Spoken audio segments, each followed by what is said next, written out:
కర్నూలు జిల్లా కానీ నంద్యాల జిల్లాలో గత 20 సంవత్సరాల కంటే అతి తక్కువ వర్షపాతం ఈసారి నమోదు కావడం జరిగింది.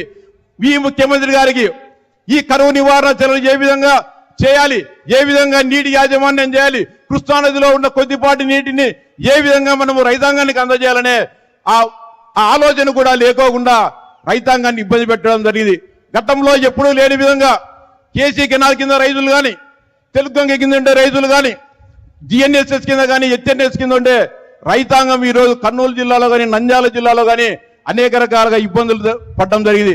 భయంకరమైన కరువు విలయతాండం చేస్తున్న వైఎస్ఆర్సీపీ నాయకులకు కానీ, రాష్ట్ర ముఖ్యమంత్రి కానీ కనీసం చీమ కుట్టినట్టు కూడా లేదంటే రాయలసీమ ప్రాంతం పైన ఏమాత్రం ప్రేమ ఉందో అర్థం చేసుకోవాలని చెప్పి మీ అందరికీ కూడా విజ్ఞప్తి చేస్తా ఉన్నా.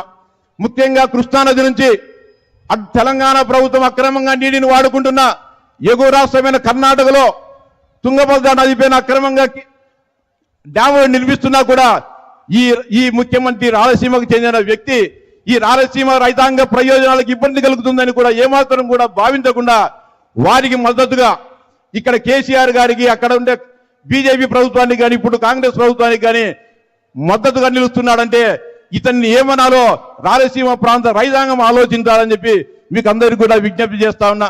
అదేవిధంగా రైతులకు సంబంధించి ఇంత కరువు ఉంటే ఇన్పుట్ సబ్సిడీ ఇవ్వాలని కానీ, లేకపోతే ఇన్సూరెన్స్ ఇవ్వాలని కూడా ఆలోచన ఈ ముఖ్యమంత్రికి లేదు. అదేవిధంగా రాయలసీమలో ముఖ్యంగా పండ్ల తోటల పెంపకం ఉంది. గతంలో 2019 కంటే ముందు డ్రిప్పుల కోసం మనం ఒక వారం అప్లై చేస్తే వారం కల్లా, ఒక వారం తర్వాత మన ఇంటి దగ్గర డ్రిప్ పైపులు దించేవాళ్ళు. కానీ గత